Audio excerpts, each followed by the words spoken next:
दृढ़ता को प्राप्त हो जाए। बोलेगी तो राधा, नहीं तो कट जाए। रसनाद्या तव गुण ही, केवल आपकी बात बोले, नहीं तो ये नष्ट हो जाए। मुझे ऐसी जीव्या नहीं चाहिए जो आपसे बिलक बात करे। दृढ़ियो, मुझे दृढ़ कर दो इस वाणी को, मेरी रसेंद्री को आपका उच्छिष्ट पाए, मेरी वाकेंद्री को आपका गुण गान करे। बस मुझे नहीं चाहिए और कुछ। राधा राधा राधा, क्या दुर्लभ रह जाएगा, क्या चाहिए। पलक झपकने को निमेष कहते हैं। इतने में राधा के प्रीतम ने अनंत ब्रह्मांडों का सृजन कर दिया। ऐसी किशोरी जो हमारी है और ऐसी किशोरी जो के अधीन लाल जो है, मुझे क्या चाहिए समझ में नहीं आता। कोई पदाधिकारी हाथ मिला दे तो छाती फुला के गर्भ में घूमोगे, वो पता नहीं दोबारा तुमसे मिले कि ना मिले, तुम्हारी बात समझ पाए कि ना समझ पाए।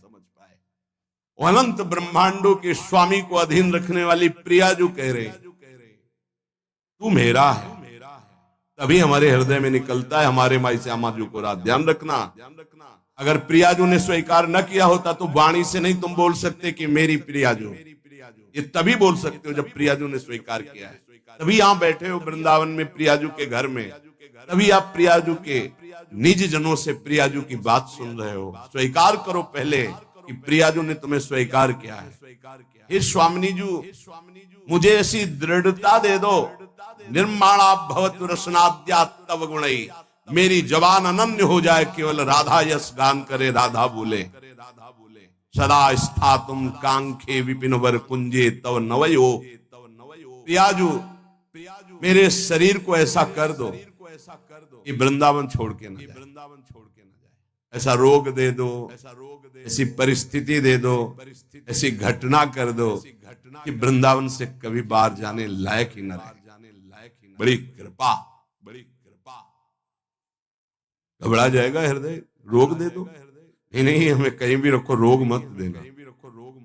भव रोग तो लगा ही आया, उसको तो तुम जान ही नहीं पा रहे, जो तुम्हें बार बार जन्म मरण। ऐसा कैसा कष्ट है।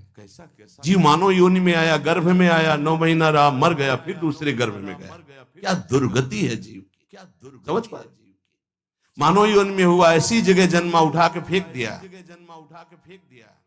उठा के फेंक दिया, जैसे कोई डस्टबिन में कूड़ा फेंकता है। क्या दुर्गति है जीव की, क्या समझ नहीं पा रहे। आज तुम विवेकवान हो, बुद्धिमान हो, स्वस्थ हो, प्राप्त कर लो प्रभु को, नहीं कल पछताना पड़ेगा। कुछ काम नहीं करेगा तुम्हारी बुद्धि, जो बहुत बुद्धिमान है ना, यही देख लेना, यही हमारी दृष्टि नहीं है इसलिए तुम्हें दिखाई नहीं दे रहा, दूर से दिखाई दे रहा है। कल जैसे बोले थे आज फिर बोल रहे हैं, यदि प्रभु के चरणों का आश्रय नहीं लोगे, नाम जप नहीं करोगे, शास्त्र मर्यादा का उल्लंघन करोगे, कोई भी हो, कितनी भी ऊंचाई, कितने भी बड़े पद में, कहीं भी तुम्हारा जितना भी वैभव है, तुम्हें संतोष नहीं प्रदान कर सकता। तुम्हारी चेतना तुम्हें जलाएगी, देख लेना। चिंता, शोक, भय, डिप्रेशन, दुख, इससे मुक्त नहीं हो सकते। कागज में लिख लो चाहे दिमाग में लिख लो। आज पुण्य काम कर रहे हैं तो खूब जय जय, और कल हमें बताना जब पुण्य का नंबर बदलेगा, तब तुम्हें उत्तर मिलेगा कि जीवन का तुमने क्या वस्तु खोया। जहां से बनना था वहीं नास्तिकता ले आए। अब क्या तुम्हारे अंदर रह गया है? बहुत। शायद सत्संग में याद हो, एक बार सुनाया था, ये बहुत प्रिय संत के द्वारा बताई हुई बात थी कि एक बहुत बड़े डॉक्टर थे जो विदेश से, अमेरिका से डॉक्टरी से, बिल्कुल नास्तिक स्वभाव। जब कभी किसी संत की बात आती तो सीधे निंदा और गालियों से बात करते थे, अरब अरब रुपए साहब, और इतने बड़े सर्जन के डॉक्टर उनका सम्मान करते। एक बार किसी संत ने उनको समझाया कि डॉक्टर साहब आप बहुत बड़े हैं, लेकिन इतने बड़े नहीं कि माया के थप्पड़ को झेल जाए। ले भगवान से तो नास्तिक, कौन भगवान, कैसा भगवान, कहाँ भगवान, उनका एक बार जीवन में मैं स्वयं मिलूंगा आपसे आकर। संतों का स्वभाव होता है बहुत जिद्दी। एक बार मैं आपके दर्शन करूंगा और आपसे यही प्रश्न करूंगा, आज मैं नोट कर लेता हूं आपका प्रश्न, और उत्तर मैं उस समय दूंगा आकर। फिर कुछ वर्ष बाद हमको वृंदावन में मिले थे, कुछ वर्ष सिंहोम आश्रम के सामने परिक्रमा मार्ग में बैठे हुए थे, बड़े उच्च कोटि के महात्मा, बड़े छद्म भेषधारी, कोई जान न पावे। तो उन्होंने बताया उनका कुछ समय बाद एक्सीडेंट हुआ, मेरुदंड 6 जगह से टूट गए। मेरुदंड 6 जगह से। अब हालत जानते हो मेरुदंड टूटने वाले की क्या होती है?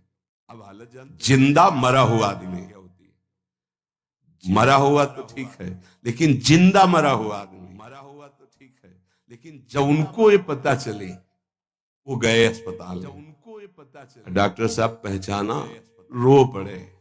डॉक्टर साहब धीरे से बोले बचा लो। उनका अब तो गुंजाइश नहीं, बचा लो, अब तो गुंजाइश, अब कर्म लागू हो गया अपना दंड देने में, अब नहीं हो सकता। अब कर्म, अब एक बात कहूं, दंड देने में अंतिम बना लो, अगर अब एक बात, नाम जपना, बोले बोल दो, कुछ भी नाम बोल दो, कुछ भी बता दो, बोले बोल। अब मैं मान गया कि कोई ईश्वर है जिसके आगे किसी की नहीं, अब मैं किसी काम का नहीं रह गया, मेरी सब पढ़ाई लिखाई डॉक्टरी व्यर्थ हो गई, मेरा जीवन अब मृत्यु शैया पे पड़ा है। बोले आप बोलो राम, मेरा जीवन अब मृत्यु शैया पे पड़ा है, बोले आप बोलो राम। हमें लगता है उन डॉक्टर के ऊपर बहुत कृपा पहले से ही हो गई थी, तो ये परिस्थिति आई और अंतिम बन गया।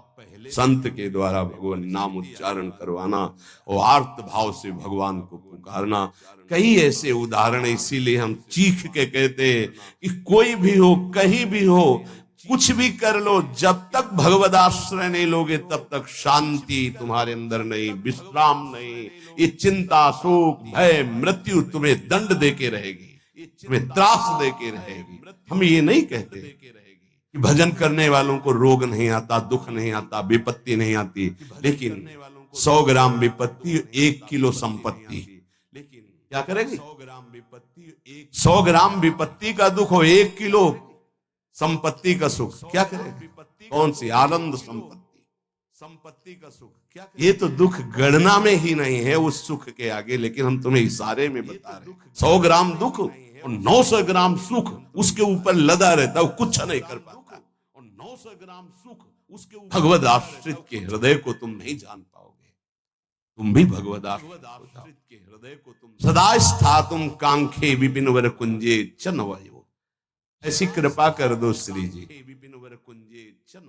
धाम से जाने योग्य न रह जाए, ऐसी कृपा करो कि धाम, बड़ी कृपा हो, योग्य न रह जाए। जैसे कोई जंगली जानवर बड़ी होता है ना, और उसको काबू में जब किया जाता है तो गांव में एक लंगड़ डाला जाता है ना, अब वो उतने ही कदम चल पाएगा जितने में उसको चारा मिले, बस। ऐसे ही श्री जी जब कृपा करती है तो किसी असाध्य रोग का लंगड़ डाल देती, बस जियो चुपचाप, कैसे? राधा राधा राधा, और आ जाओ हमारे पास। बड़ा सौभाग्य, बड़ा राधा राधा, और आ जाओ। अभी नौजवान एक परसों के आए थे, यहाँ कैंसर था। अभी नौजवान एक परसों आए थे, मैंने आपको गुरु मान लिया, अब राधा राधा, अब एक श्वास भी नहीं राधा नाम से अलग जाएगी, बस मुझे कोई आशीर्वाद नहीं, बना रहे, बस राधा राधा, छूटे। कितनी कृपा हो गई। कोई अपने जीवन की जब निराशा की स्थिति को देखता है तब आशा उसकी बनती भगवत प्राप्ति की। अब तो गया भाई, अब तो राधा राधा। हम तो कहते प्रणाम है भगवान की इस विधान को, प्रणाम है उस दुख, उस रोग को जिसने निश्चय करा दिया कि अब तो राधा राधा राधा।